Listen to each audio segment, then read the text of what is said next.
इस वक्त हम सीताराम बाज़ार गली सौदामा में दरगाह वाली मस्जिद में मौजूद हैं। आप जैसा कि जानते हैं कि कोरोना वायरस की वजह से जो यहाँ पर लॉकडाउन लगा हुआ है, इस सिलसिले में यहाँ के काउंसलर बराबर निगाह बनाए हुए साफ़ सफाई कर रहे हैं और पानी वगैरह सब डाल रहे हैं। हमारे यहाँ ये इमाम साहब इस वक्त मौजूद हैं। हम इनसे जानना चाहते हैं कि यहाँ पर जो साफ़ सफाई हो रही है, इस बारे में काउंसिल साहब के लिए आपका क्या कहना है? जी, मेरा तो ये कहना है कि बड़ी मेहनत के साथ जो काउंसलर हमारे इस इलाके के हैं वो सफाई करवा रहे हैं और बड़ा ध्यान रख रहे हैं और गली बिल्कुल साफ़ सुथरी है। और भी अगर हम कोई बात कहते हैं उनसे जाके या उनको बुलाते हैं तो वो इस काम के बहुत अच्छा अंजाम दे रहे हैं और इस काम को करवा रहे हैं। बल्कि वो मेहनत भी कोई कूड़ा वगैरह या इधर कोई थैली वगैरह सारी ये चीज़ें जो बहुत सफाई सुथराई का ध्यान रख रहे हैं। इमाम साहब, जैसे यहाँ पे अक्सर लाइट का मसला रहता है और यहाँ पर ये मस्जिद है, यहाँ पर ज़्यादातर लोग जो मस्जिद है हिंदुआनी इलाका है, लेकिन यहाँ पे हिंदू मुसलमान सब मिलकर आपस में रहते हैं। लेकिन ये लाइट के लिए होती है, तो लाइट के बारे में आपकी जो ख़राब होती है तो किस तरह सही होती है? वो तो हम जाके साहब से कहते हैं, काउंसलर साहब से, तो फौरी तौर पर लाइट सही हो जाती है और उसी वक्त आदमी को भेज देते हैं। बहुत ही अच्छा काम कर रहे हैं और अच्छा काम करवाते हैं। अच्छा, ये हमें दावे से कहते हैं। बिल्कुल ठीक है। अब हमारे साथ ये सोशल एक्टिविस्ट जो हैं शाहिद गंगोई साहब मौजूद हैं। हम इनसे जानना चाहते हैं, जिस तरह से राकेश कुमार जी सफाई करवा रहे हैं और अभी आप साथ थे जिन इलाकों में इन्होंने वाल्मीकि मंदिर और तुर्कमान गेट की बड़ी मस्जिद में पानी वानी वगैरह डला रहे हैं, तो इस बारे में आपका क्या कहना है? हमारा कहना ये है कि पेंडेमिक के इस दौर में साफ़ सफाई और सैनिटाइजेशन की तरफ दिल्ली गवर्नमेंट, सेंट्रल गवर्नमेंट ज़्यादा ध्यान दे रही है और ज़्यादा इसको परसू करने की कोशिश कर रही है। और इस सिलसिले में हमारे वार्ड 86 के पार्षद राकेश कुमार जी बराबर मुतवातिर जो है मसाजिद, मंदिर और दीगर जितने भी रिलीजियस स्पॉट हैं उसमें सफाई सुथराई और सैनिटाइजेशन का काम बराबर करा रहे हैं। और इस बात का मैं इनको धन्यवाद देता हूँ कि इस पेंडेमिक में के दौर में लोग काम कराते हुए कतरा रहे हैं और नज़दीक नहीं जाना चाहते।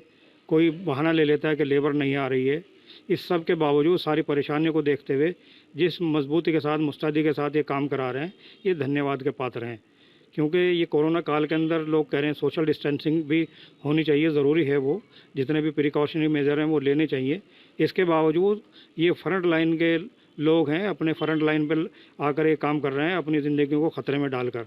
बाकी जिस तरीके से सफाई सुथराई हो रही है ये बधाई के पात्र हैं और सैनिटाइजेशन और दूसरे फॉगिंग वगैरह इलाकों में हो रही है। और ख़ास तौर से जो रिलीजियस स्पॉट इनके वार्ड में है उसमें मैंने देखा कि ये उसके अंदर बगैर किसी रिक्वेस्ट के, बगैर किसी मतलब किसी के कहे, ये अपने तौर पे रेगुलर उसको रूटीन में ये करा रहे हैं। अच्छा, जैसे अभी रमज़ान चल रहे हैं, कोविड भी चल रहा है, ऐसे में लोग रोज़े भी रख रहे हैं और कल अलविदा जुमा था, साफ़ सफाई का ख्याल रखा जैसे आप बताएं। लेकिन आगे अब ईद आ रही है और अगर लॉकडाउन नहीं खुला तो फिर यही हाल रहेगा। तो इस बारे में कोई इनसे स्पेशल सफाई की या उसकी रिक्वेस्ट करना चाहेंगे कि किस तरह? जुम्मतुल विदा तो गुजर गया है, अब ईद जो है गालिबन जो है हमारी जुमे की ही पड़ेगी। तो मेरी काउंसलर राकेश महोदय से ये इल्तिजा है, अपील है कि इनके वार्ड के अंदर रिलीजियस स्पॉट के जो रास्ते हैं वहाँ अगर कोई गड्ढे हैं उनको भरवाया जाए और जहाँ की स्ट्रीट लाइट बंद पड़ी हैं उनको चालू कराया जाए। तो ये काम हो सकता है डिपार्टमेंटल, और इनको ये कराना चाहिए ताकि जो लोगों को उस वक्त जब नमाज के लिए आएंगे गड्ढे वगैरह की वजह से और रोशनी की परेशानी की वजह से रात में या दिन में कोई इस तरीके से दिक्कत पेश ना आए। बिल्कुल बिल्कुल। देखिए, अब हमारे साथ राकेश कुमार जी मौजूद हैं। इन्होंने देखा ये जो सैनिटाइज वगैरह और पानी वगैरह करवा रहे हैं, सब लोगों को इत्मीनान है। यहाँ पर ये खासकर सीताराम बाज़ार में मस्जिद के इमाम साहब हैं, इन्होंने भी इस बात की कहा कि और शुक्रिया भी अदा किया। और ये शाहिद भाई भी कह रहे हैं कि इस तरह से लगे रहते हैं जैसे कि और लोग आम तौर से इस पेंडेमिक में जो लोग कतरा रहे हैं। तो राकेश भाई, आगे ईद भी आ रही है जैसे इन्होंने कहा शाहिद भाई ने, तो आप तो वैसे लगे हुए हैं साफ़ सफाई में, तो आप किस तरह से आप इसको साफ़ सफाई? देखिए, हम 24 घंटे सक्रिय रहने वाले लोगों में से हैं और चाहे कोरोना काल रहा हो या कोई भी मुसीबत का समय रहा हो, हम लोगों ने अपनी भूमिका बाकायदा सड़कों पर रह के अंजाम दिए। आज भी हम सड़कों पर हैं और हमारे लिए कोई कोरोना नहीं है, कोई कुछ नहीं है। हम अपने फ़र्ज़ को बाकायदा अंजाम देते हैं। साफ़ सफाई के लिए कहीं से कोई शिकायत नहीं आती है, आप देख रहे हैं। और ज़्यादा से ज़्यादा कोशिश करते हैं कि कर्मचारी ऐसे वक्त में कम हो जाते हैं क्योंकि उनकी ड्यूटी कोविड जहाँ हॉस्पिटल हैं, कोविड सेंटर जहाँ बने हैं, वो सारे जो कर्मचारी जाते हैं हमारे वार्डों से ही जाते हैं, सभी वार्डों से जा रहे हैं। लेकिन फिर भी हम साफ़ सफाई का ध्यान रखते हैं। अब सैनिटाइजिंग का भी काम चल ही रहा है बराबर, और ख़ास तौर पे धार्मिक स्थलों पर ज़्यादा ध्यान देते हैं हम लोग, क्योंकि वहाँ लोग इकट्ठे होते हैं। ईद का भी मौका है, रमज़ान का मौका है, तो बाकायदा मस्जिदों पे भी हम कोशिश कर रहे हैं कि हर मस्जिद को सैनिटाइज़ करा दें। ईद से पहले कराएंगे।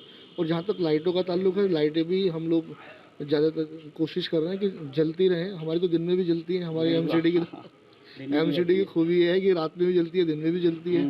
तो अभी देखिए लाइट जल रही है, अभी भी दिन का मौका है। मतलब ऐसी की बात है, लेकिन कोशिश करते हैं कि हम लाइटों की कोई दिक्कत ना रहे। यह है कि हम लोगों की खिदमत के लिए हर वक्त तैयार हैं। हमारे पास अगर कोई परेशानी, कोई शिकायत आती है तो हम कोशिश करके जल्द से जल्द कराते हैं। अभी लोग कर रहे हैं, मच्छरों की शिकायत आ रही है कि मच्छरों की बहुत शिकायत है। लोग डिमांड कर रहे हैं कि भाई फॉगिंग कराई जाए। तो मेरी थोड़ी रिक्वेस्ट यही है, क्योंकि कोविड काल चल रहा है और ये जहरीला धुआं होता है। कोविड काल में अगर हम लोग फॉगिंग कराते हैं तो इससे जो कोविड के पेशेंट हैं उनको दिक्कत आ सकती है, क्योंकि ऑक्सीजन, ये हवा में जब ये जहरीला धुआं मिलेगा तो और दिक्कत आ सकती है। इसलिए थोड़ा फॉगिंग का काम हम लोगों ने थोड़ा ढीला कर रखा है, लेकिन अगर लोग चाह रहे हैं तो हम कराएंगे। देखिए, ये थे राकेश कुमार जी। इन्होंने कहा कि हम साफ़ सफाई का बराबर कर रहे हैं। कोविड का टाइम चल रहा है और आगे ईद भी आ रही है। हम अगर कहीं कोई लाइट कोई ख़राब है, कोई शिकायत है, उसको फ़ौरन कराएं। और मस्जिद ईद आने से पहले तमाम मसाजिदों का इनका मतलब कि सैनिटाइज वगैरह कराएंगे और डिस्टेंसिंग का इस्तेमाल रखें। लोग सरकार की गाइडलाइन पर अमल करें, ये बीमारी जल्द से जल्द ख़त्म होगी। दिल्ली से एम रामेश। सियासी तकदीर यूट्यूब चैनल को सब्सक्राइब करें और बेल आइकन पर क्लिक करें ताकि आपको सबसे पहले खबरें मिलती रहें।